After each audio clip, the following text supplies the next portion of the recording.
भारतीय साक्ष्य अधिनियम 1872 की ये मेरी पहली वीडियो है।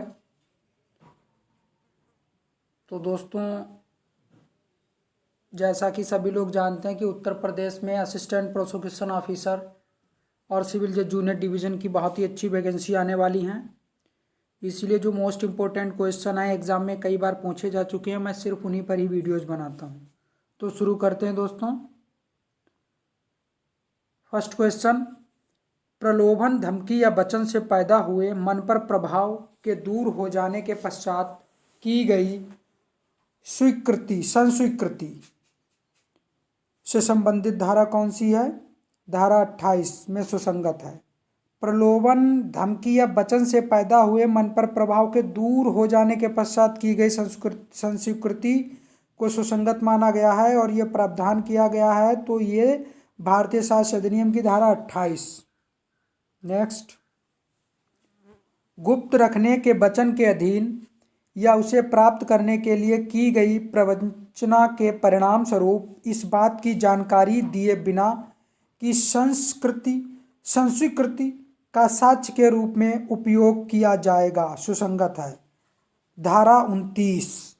नेक्स्ट क्वेश्चन, जब किसी अभियुक्त की संस्वीकृति आईपीसी की धारा 164 में मौजूद रीति से रिकॉर्ड नहीं की गई है तथा वहाँ मजिस्ट्रेट का मौखिक साक्ष्य ये सिद्ध करने के लिए कि इस प्रकार से स्वीकृति की गई है ग्राह्य नहीं है, ये किस बाद में अब निर्धारित किया गया? तो ये निर्धारित किया गया उत्तर प्रदेश राज्य बनाम सिंघाड़ा सिंह में। नेक्स्ट क्वेश्चन, सह अभियुक्त की संस्वीकृति सुसंगत है। तो ये सुसंगत है धारा 30 में।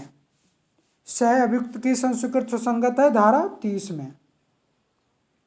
निम्नलिखित में से किस बात में उच्चतम न्यायालय ने निर्णित किया था कि सह अभियुक्त की संस्वीकृति बहुत कमजोर प्रकार का साक्ष्य है और इस प्रकार की संस्वीकृति दोष सिद्ध का आधार नहीं बन सकती? तो ये जो निर्णित किया गया था तो ये कश्मीरा सिंह बनाम मध्य प्रदेश राज्य में निर्णित किया गया। दोस्तों, जो संस्वीकृति है उसकी जगह पर संस्कृति लिख गया, तो ये संस्वीकृति है, संस्वीकृति, ये वाला संस्वीकृति। नेक्स्ट, भारतीय साक्ष्य अधिनियम की धारा 30 के अधीन अभियुक्त की संस्वीकृति सह अभियुक्त के विरुद्ध प्रयुक्त हो सकती है केवल संपोषक साक्ष्य के रूप में। नेक्स्ट, सह अभियुक्त द्वारा अपराध करने के समय दिया गया वह कथन धारा 30 के अंतर्गत ग्राह्य है। नेक्स्ट, स्वीकृतियां विषयों का निश्चायक सबूत नहीं है। स्वीकृतियां विषयों का निश्चायक सबूत नहीं है। मित्रों, मैं एमसीक्यू के चारों क्वेश्चंस जो विकल्प हैं उनको नहीं बोल रहा हूं। ऐसा बोलने से ज़्यादा जो बच्चे यूट्यूब की वीडियो देखते हैं उनमें बड़ा कन्फ्यूजन पैदा होता है और दिमाग कॉन्सेंट्रेट नहीं कर पाता, तो मैं डायरेक्ट आंसर बोलता हूं। साक्ष्य अधिनियम के कौन से प्रावधान अनुश्रुत साक्ष्य के नियम के अपवाद का प्रावधान करते हैं? तो ये प्रावधान करते हैं धाराएं 32 से 33। मुकरी गई संस्वीकृति का साक्षिक मूल्य यह है कि यह एक संपुष्टि का साक्ष्य बन जाती हैं। ये एक संपुष्टि का साक्ष्य बन जाती हैं। कथन, सभी स्वीकृतियां संस्वीकृतियां होती हैं परंतु सभी संस्वीकृतियां स्वीकृतियां नहीं हो सकती, असत्य है।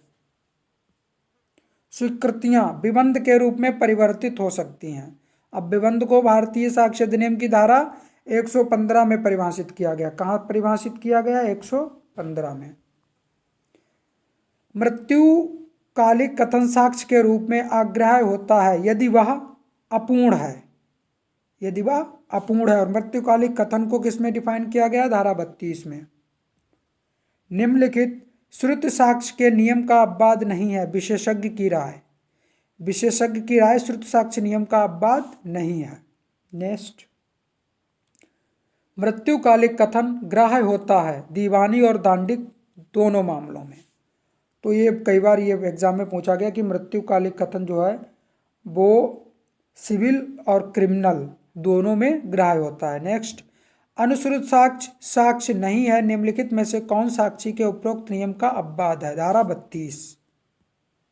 नेक्स्ट, कौन सी परिस्थिति में आपकी दृष्टि में मृत्युकालिक घोषणा साक्ष्य में अग्राह्य है यदि घोषणा करने वाला व्यक्ति जीवित रह गया है?